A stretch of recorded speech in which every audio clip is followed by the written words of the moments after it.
From here on out, I'm going to start uploading videos on the major changes to certain Tier 9 tanks that were received during Update 10.6, which is the update that is currently the latest in World of Tanks Blitz. I currently did not grind all of the lines just yet to get to the point to where I can review all 22 Tier 9 tanks that have received these changes, but I'm only going to get to the ones that I was able to grind through. But I'm not going to get too far in depth without that, pretty much like I've said in every other video. Let's just jump right into the tank review. What's good, everybody? It's your boy Tico on Blitz, back at it again with another video. And today we're going to be taking a look here at the Tier 10 American Collector Heavy, the T95E6. This is a very solid hold down heavy, considering it got a lot of changes within the last couple updates, and now it's a very resourceful tank to use out on the battlefield, including a very deadly gun that's able to dump out a pretty solid chunk of damage in a matter of only 7 seconds. And to start off with, it has its front turret upwards of 127 and the front of its hull upwards of 114. Prior to the last video that I've talked about the T95E6 getting a major turret buff, yeah, this is pretty much what you can expect with the tank. You have a very small chunk of cheeks located on the side of the turret that you can try your best to outmatch because it's only 230 to 219 millimeters thick, including a very troll hatch where the corner cutouts right here are upwards of 300 to 400 millimeters thick. The only way that you can pen the hatch is if you hit it upon the middle portion right here. But if you're unfortunate enough to hit anything else on the turret, like these spots right to the side of the gun mantlet, upwards of 418 millimeters thick to 364, along with the very troll corner cutout sides of the turret right here as well, along with the roof that you can't even overmatch at all. The only other spots when this tank is used on flat ground is the whole upper plate, ranging upwards of 233 millimeters thick, and its full-on lower plate upwards of only 104. Loading heats, you can now outmatch the turret, as now it has upwards of 269 millimeters thick. It also widens more on the hatch, so you can get more occasional penetrations here and there along at it, including these two cheeks along the side of the gun mantlet that are a bit small in comparison to like the cheeks that are originally there when I was loading the APCR, but it's going to be a slight % chance that you would try to pen those. Of course, using its 10 degrees of gun depression, the same cheeks that were originally there on flat ground are still going to be visible within this point of view, along with the hatch right here. That's pretty much going to be the same all around. And when I load the heats, it's pretty much going to be the same thing as well, what you would typically expect on flat ground, but you can't overmatch the roof whatsoever, as it thickens it to a substantial 600 millimeters thick. And then you have the side of the turret right here, the full-on side upwards of 140, and the rear upwards of 59, along with the full-on side upwards of 90 to 70, and then the hatch still pretty solid upwards of 120. And then you have the rear of the vehicle, the back of the hatch upwards of 112 to 110, the full-on back side of the turret upwards of 51 to 50, and the full-on rear, a terrible 19. Pretty much any form of HEs is going to be able to cut behind here and outmatch this rear right here. Along with that, the tank carries a whopping 3,314 damage per minute with a 7.24 second reload time. I am also running gun rammer on this tank instead of calibrated shells, because if you could take a look at the pen factors right here, it's pretty much going to be above average for a heavium like this. So it has 250 on the standard, 330 on the premium, and 60 on the high explosive.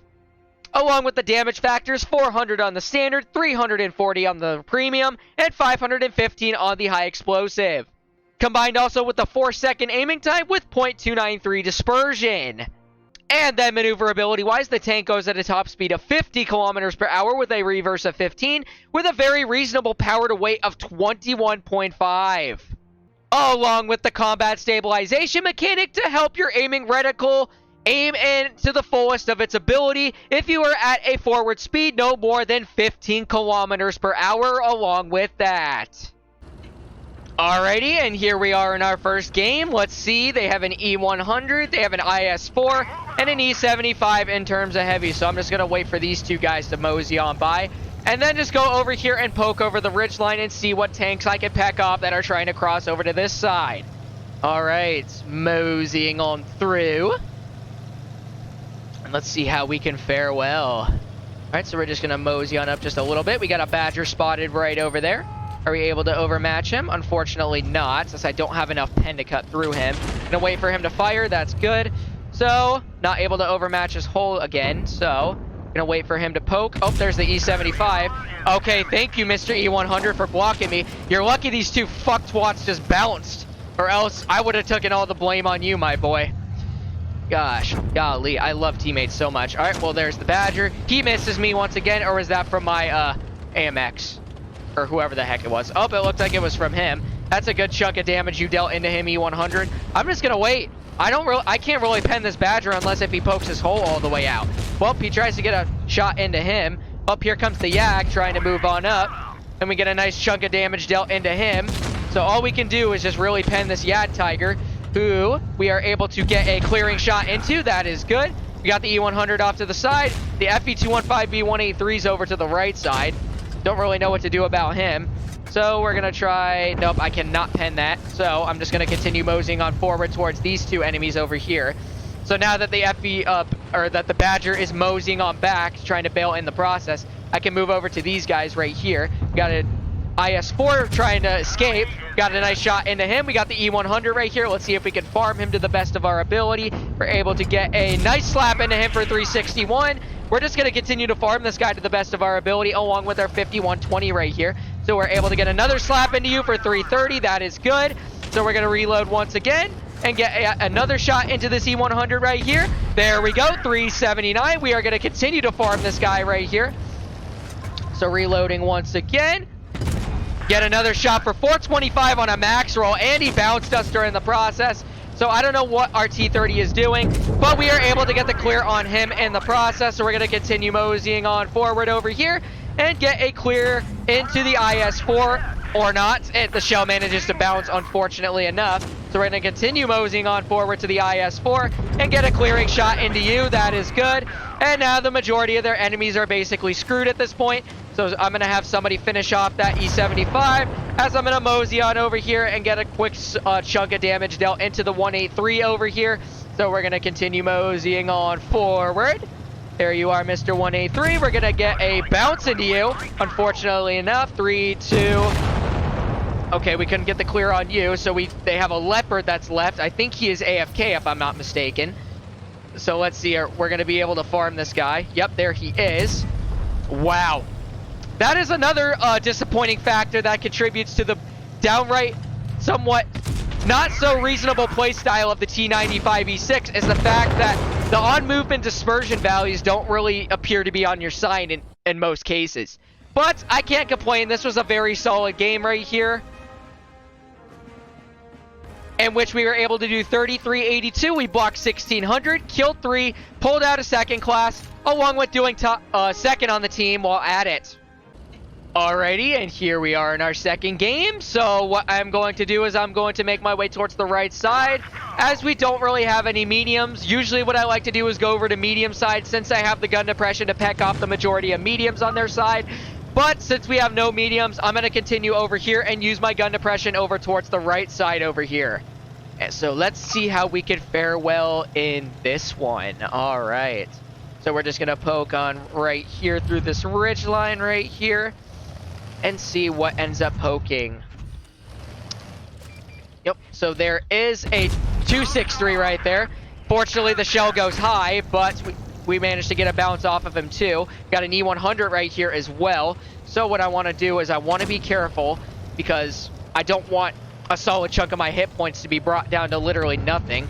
So there's the 263 once again. Don't have enough pen to cut through his vehicle. We got the M5 Yo off to the side right there. So we're going to take a quick slap into you. 412 damage into you. So we're going to reload once again. See if I can get another chunk into you before the Object 263 gets another shot into me. So there we go. 362 shot. E100's going to close on in now. So we're going to put on our fast reload and get a nice chunk of you for 418. He does end up hitting me in the process, which I could care less about. So we're going to continue moseying on up towards you and get another slap into you real quick for 529. That is a very solid roll. We hit his engine deck and lighted his tank on fire. Oh my gosh. Couldn't speak there for a second. So we got the 263, not able to pen him. We got the Yo spotted in the side.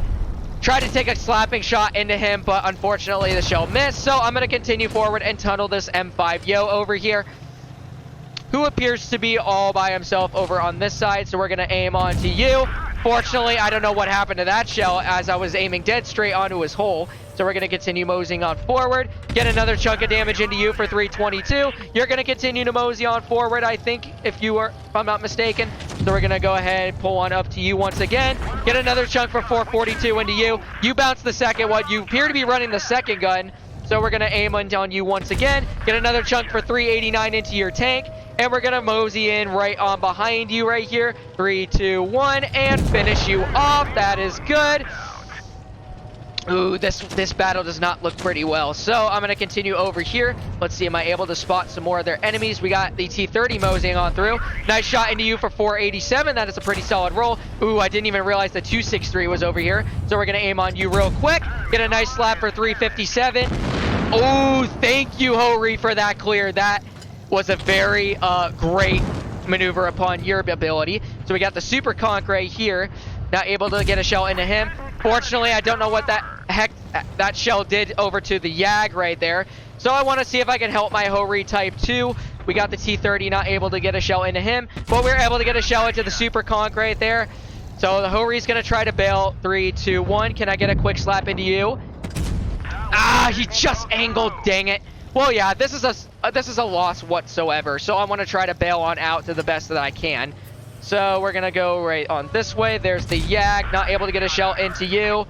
Oh, that's good. They missed the shells, so that's pretty solid. T62A tries to get a shell into me, but misses. So what I want to do, go over to this ridge line right over here and use my gun depression to peck these guys off to the best of my ability. Try the best that I can to hold them off and see how I can fare well. So we're going to continue over here. We know some of their tanks are probably going to be pushing over here. So yep, there's the super conk right there. Oh, the shell goes low. The game's really trying to screw me, bro. So 3, 2, 1. Come on. Oh, no. Oh, we got the T30 right there. We were able to get the clear into him. So, unfortunately, we are probably going to get cleared still by the T62A. Unless if we fare well with this shot. Yeah. I knew that was going to be a bounce. Yeah, we got screwed anyways in this one, considering my team couldn't hold their best of their ability in this one. So, unfortunately enough. 4680, we were able to block 910, destroy 2. Of course, 2 top on the team, and wow. Let's take a look at the percentage of these guys. Hori, 48%. 60 TP, 61%. VK, 48. T110E4, 51. T95, 53. Kron, 50. What a joke. 50%ers can't even hold their good in this battle. Whoop-de-doo. Really, all I could say for the T95E6, it's a very solid tank. Due to the fact that you have combat stabilization, you have 7-second reload time in order to dump your shells out and do a reasonable amount to trade with a lot of other heavies and mediums, for that matter of fact, along with solid maneuverability to get to the front line, along with 10 degrees of gun depression to poke over the solid ridge lines to the best of your ability. Hopefully you guys did end up enjoying today's video. If you did, make sure to like, comment, and subscribe to my channel. And make sure to turn on those bell notifications so you'll be notified whenever I upload any new videos. And I hope to see you guys in the next one. Peace out, y'all.